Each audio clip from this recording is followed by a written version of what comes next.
Welcome back guys for today's video. Magte-tripping po tayo sa Paradise Garden Subic. Ngayon. So, pupunta po tayo sa Paradise Garden for a tripping. So, samahan nyo ako. Let's go guys. So, ayan, mula po dito sa crossing. Kakaliwa po kayo kung galing po ng Subic. Dito po sa Felseco Highway. So, ito po yung Felseco Highway going to Paradise Garden. So, kung manggagaling po kayo ng Subic or Olonga po, pagdating po ninyo dito sa crossing, malapit po yan sa may St. Tudor, kakaliwa po kayo. So, ano na yan, Felseco Road na po siya.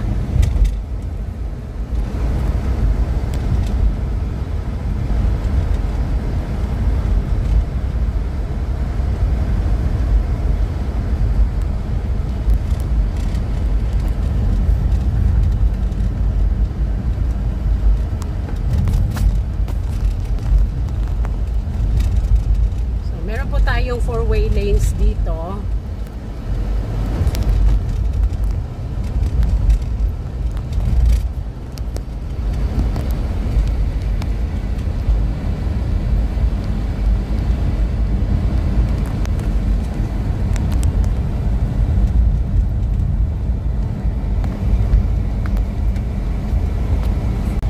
Ayan po, ito po, ayan, yan.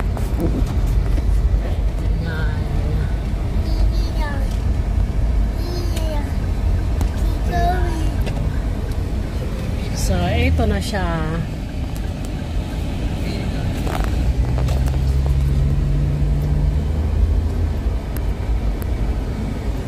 Ayan po. So, pagpasok po natin ang bubungad sa atin yung Dandelion Garden.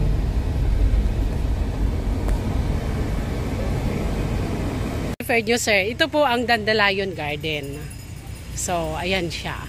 Ngayon, kung gusto mo po dito, pagpasok lang ng gate, sir, ayan siya. Ito na siya. Bungad ka lang. Tapos kung gusto mo naman sa dito po, sa may sunflower, ang maganda kasi dito, malapit siya sa soon to open na pag itinayo na po yung ating Memorial Chapel dito. Kaya okay lang kung dito ka, mas malapit din naman sa gate, or doon sa may malapit sa ililibing ngayon. So dito, meron tayong bakante. Ito siya.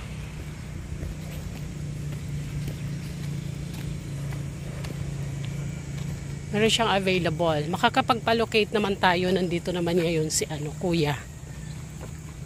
So ayan. So meron dito ililibing ngayon. Mayang hapon siguro to. So, dito siya sa area na to. Available tayo dito, yung 1644 na sinasabi ko. Kung gusto nyo po itong area na to, sir.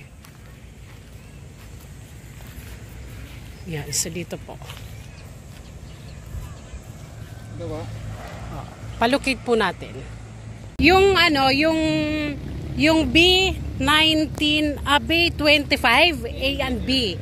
So, ayan po ma'am, yung ating Sunflower B25 lot A and B, dalawa siyang magkatabi.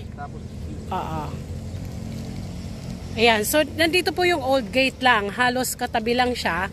Tapos dyan naman po itatayo yung magiging future memorial chapel natin. Ito po sa harap, dyan sa may white container van. Ayan, so kung gusto po ninyo ito, meron po tayong dalawang magkatabi dyan. So meron na rin pong nakalibing. Ayan siya. So, bakante po yan. Yun po yung 1,644 ang monthly. Special premium.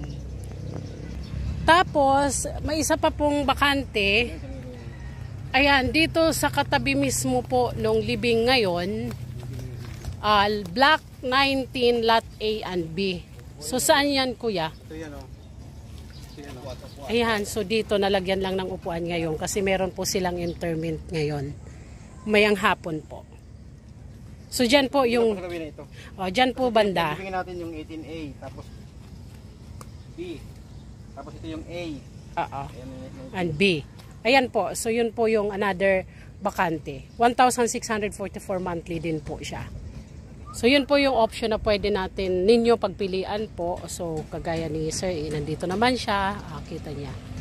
So ngayon, para may isa ka pang pagpipilian. Kuya, dito tayo. Dito naman po sa Dandelion.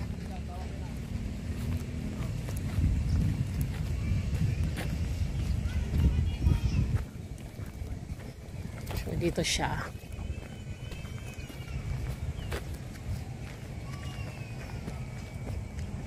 Ayan. So dito, alam ko meron siyang bakante. Ipapacheck ko kay Kuya.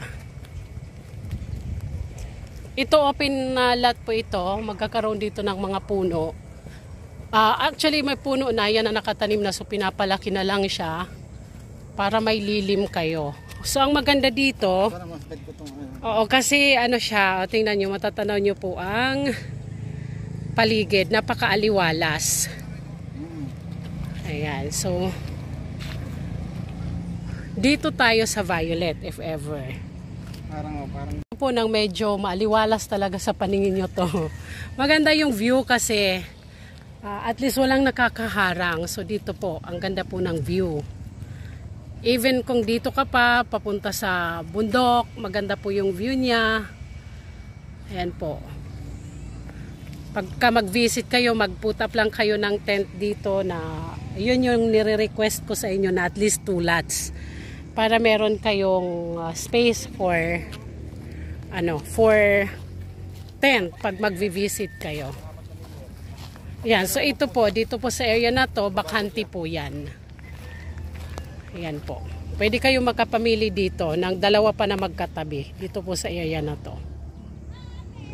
Ayan.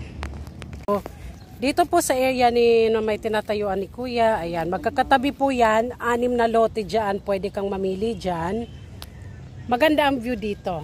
Yung kinakatayan mo. Pababa po siya. Pababa. Para bali mag-uumpisa po siya dito. Tayo yun yung muna guhit eh. Tansay natin. Halimbawa dito. 1,